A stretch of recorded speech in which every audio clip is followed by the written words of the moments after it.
యొక్క సమావేశానికి హాజరు కావడానికి ఇన్వైట్ చేసిన తెలంగాణ విద్యా కమిషన్ వారికి, అదేవిధంగా హాజరైనటువంటి అధికారులకు, వివిధ విద్యార్థి సంఘాల నాయకులకు, ఏఐటిఎస్ రాష్ట్ర కమిటీ పక్షాన వాళ్ళకు నమస్కారం తెలియజేస్తాను. Board of intermediate education system మొత్తం కూడా రక్షణ చేయాల్సినటువంటి అవసరం ఉందేమో అనేది మాకు అనిపిస్తూ ఉంది. గత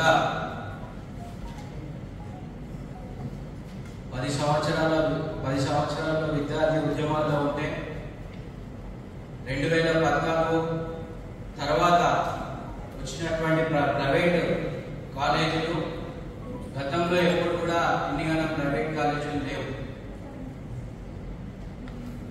మేము ప్రైవేట్ కాలేజీల విషయంలో వ్యతిరేకం కాదు. అదేవిధంగా మొత్తం ప్రైవేట్ కాలేజీలే ఈ బోర్డును నడిపిస్తే అంటే ఖచ్చితంగా వామపక్ష విద్యార్థి సంఘంగా వ్యతిరేకిస్తాం.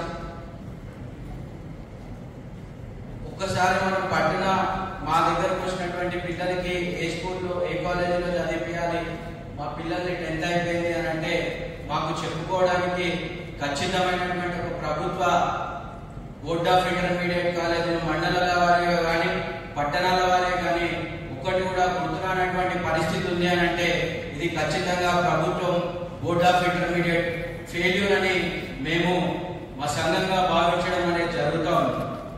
అంతేకాదు, ప్రతి కాలేజీలో విద్యార్థుల హక్కులను ఈ యొక్క ప్రైవేట్ కాలేజీల యాజమాన్యం హరిస్తా ఉన్నారు. ఒక్క కాలేజీ కూడా పర్మిషన్ల విషయం మాట్లాడితే జనరల్ గా ఒక స్టూడెంట్ జాయిన్ అయిన వారికి తల్లిదండ్రులు చెప్పినట్టు మేనేజ్మెంట్లు వింటాయి. జాయిన్ అయిన తర్వాత మాత్రం ఆ యొక్క కార్పొరేట్ కాలేజీలు ఆడిస్తున్నటువంటి ఆ బొమ్మలాటలో తల్లిదండ్రులు ఒక బొమ్మలాగా వెళ్ళిపోతున్నటువంటి పరిస్థితి ఉంది. పోయి కాలేజీలలో ఫీజుల గురించే కానీ ఏదైనా సమస్య గురించి మేము మాట్లాడినప్పుడు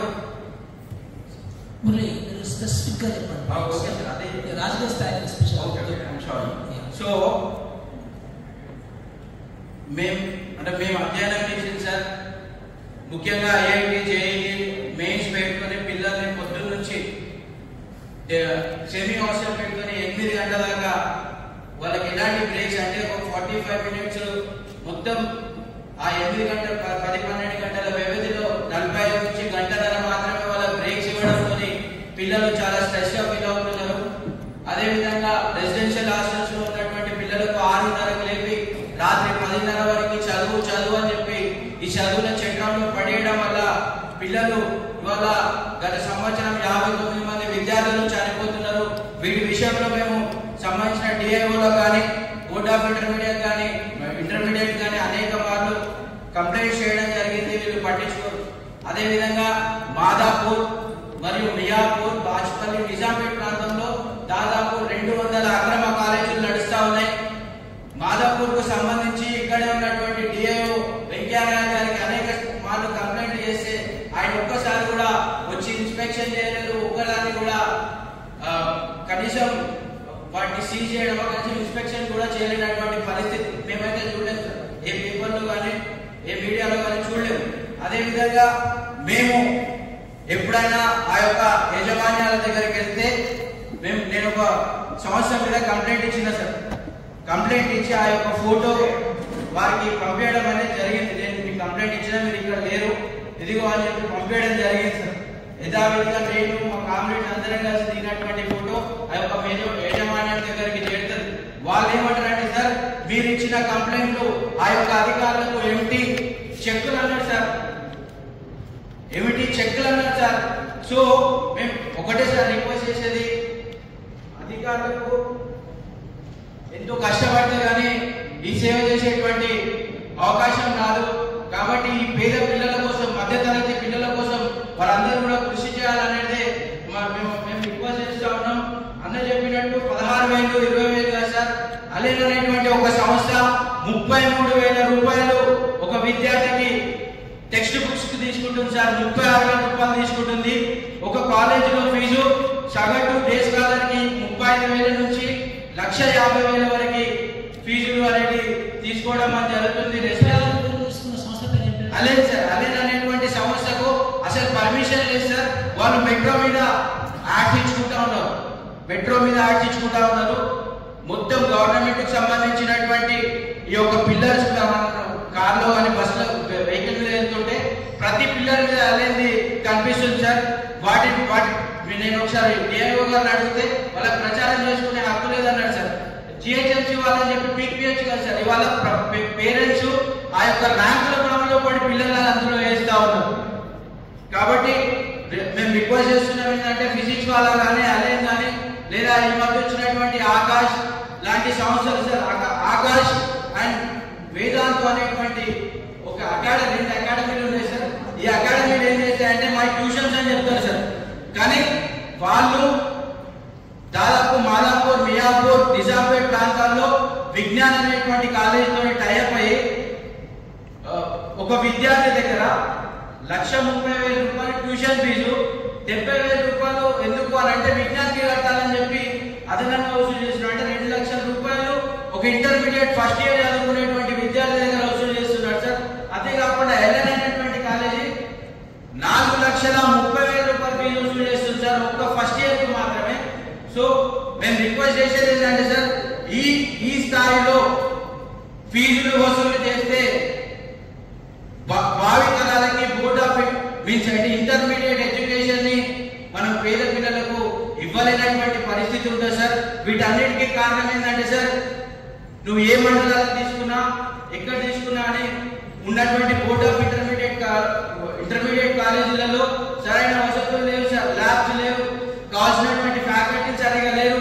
అదే విధంగా అనేక విధాలైనటువంటి సమస్యలు అక్కడ నెలకొన్నాయి. కాబట్టి అంతేకాకుండా విద్యార్థుల సాంద్రతను బట్టి కాలేజీలు లేవు సార్.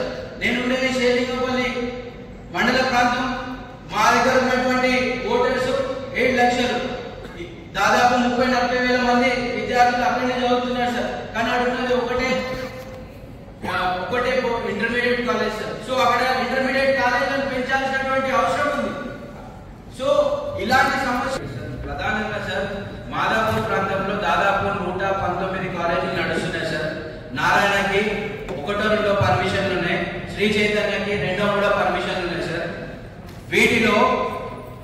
వీటిలో అన్ని బిల్డింగ్లు కూడా పక్క పక్కనే ఉంటాయి సార్. అయ్యప్ప సొసైటీ, మాదాపూర్, అదే విధంగా గుట్టలపల్లి ప్రాంతంలో ఒక్కదానికి ఫైర్ సేఫ్టీ ఉండదు. కనీసం ఒక ఫైర్ ఇంజన్ వెళ్తే అక్కడ ఆర్పేటువంటి పరిస్థితి ఉండదు సార్, వెళ్ళే పరిస్థితి కూడా ఉండదు. దాదాపు అంటే ఇంత జరుగుతుంటే కూడా బోర్డ్ ఆఫ్ ఇంటర్మీడియట్ నిమ్మకు నీరెత్తినట్టు కూర్చుంటుంది సార్. కంప్లైంట్ చాలా చేశాం. అక్కడ ఒకవేళ ఏదైనా ఫైర్ యాక్సిడెంట్ జరిగిందనుకో సార్, చాలా పెద్ద ప్రమాదం జరుగుతుంది. దాదాపు 25,000 మంది విద్యార్థులు ఆ భవనాలలో కడుతున్నారు సార్. ఒక్క బిల్డింగ్ కి ఫైర్ అయినా కానీ అది అంటుకోవడానికి పెద్ద టైం పడుతుంది సార్. పక్క బిల్డింగ్ లో చేర్చారు. ఇంకొకటి నో మోర్ ఫైర్ ఎగ్జిట్స్ దే, ఇంకొక ఫైర్ ఎగ్జిట్ అనేది లేదు సార్. మేము అక్కడికి వెళ్తే ఇక గర్ల్స్ హాస్టల్లోకి అయితే మేము వెళ్ళే పరిస్థితి ఉండదు. ప్రైవేట్ హాస్టల్లో వెళ్ళినప్పుడు మేము వెళ్ళడానికి కూడా అక్కడ యుద్ధం చేయాలి. ఆ తాళాలు వల్ల కొట్టాలి, పైకి వెళ్ళాలి. పైకి వెళ్తే ఆపుతారు. అక్కడ మన శ్రీ చైతన్య యాజమాన్యం మా మీద దాడులు చేస్తారు. అక్కడ నారాయణ యాజమాన్యం మా మీద దాడులు చేస్తుంది. ఇవన్నీ జరిగి ఇదంతా కూడా ఎందుకు చేస్తా ఉన్నాం? మేము చదువుకున్నటువంటి ఈ విద్య మా భావి తరాలకు, నేను 7,000 రూపాయలు కట్టి చదువుకున్నా మేడం. నా ఇంటర్మీడియట్ 7,000 రూపాయలు కట్టి చదువుకున్నా. భవిష్యత్తులో ఒకవేళ అది 20,000 30,000 ఉంటే నేను 10వ తరగతినే మానేసి ఉంటే మేడం. అంటే నా కుటుంబం అలాంటిది. నాలాంటి వాళ్ళు ఇవాళ ఈ దేశంలో 80 కోట్ల మంది ఉన్నారు. రాష్ట్రంలో కూడా 60% మంది ఇవాళ పేదరికంలోనే ఉన్నారు. వాళ్ళకు విద్యా దూరం ఏదైతే విద్యార్థికి ఇంటర్మీడియట్ అనేది ఒక ప్రధాన కూడా 10th అయిపోయిన తర్వాత ఇక్కడ మనం స్టార్ట్ చేసే పరిస్థితి నెలకొన్న సార్. గవర్నమెంట్ ఇన్స్టిట్యూషన్స్ లో పిల్లలు రావాలి అని అంటే ఖచ్చితంగా అక్కడ ఫెసిలిటీస్, మౌలిక సదుపాయాలన్నీ కూడా ఏర్పాటు చేయాలి. మేము విద్యా కమిషన్ కి స్పెషల్ స్పెషల్ గా రిక్వెస్ట్ చేసేది ఏంటంటే మాదాపూరి ఈ యొక్క ప్రాంతాలలో ఎక్కడైతే పెద్ద ఎత్తున ఎడ్యుకేషన్ మాఫియా నడుస్తున్నదో వాటి మీద శ్రద్ధ వహించాలి. అదే విధంగా అక్కడ ఖచ్చితంగా 2-3 ఇంటర్మీడియట్ కాలేజీలను ఏర్పాటు చేయాలని రిక్వెస్ట్ చేస్తున్నాం. అదే విధంగా డిఎల్ఓలు మేము వచ్చి కంప్లైంట్ చేసినప్పుడు వెంటనే యాక్షన్ తీసుకోండి. సూసైడ్స్ అవుతాయి సార్.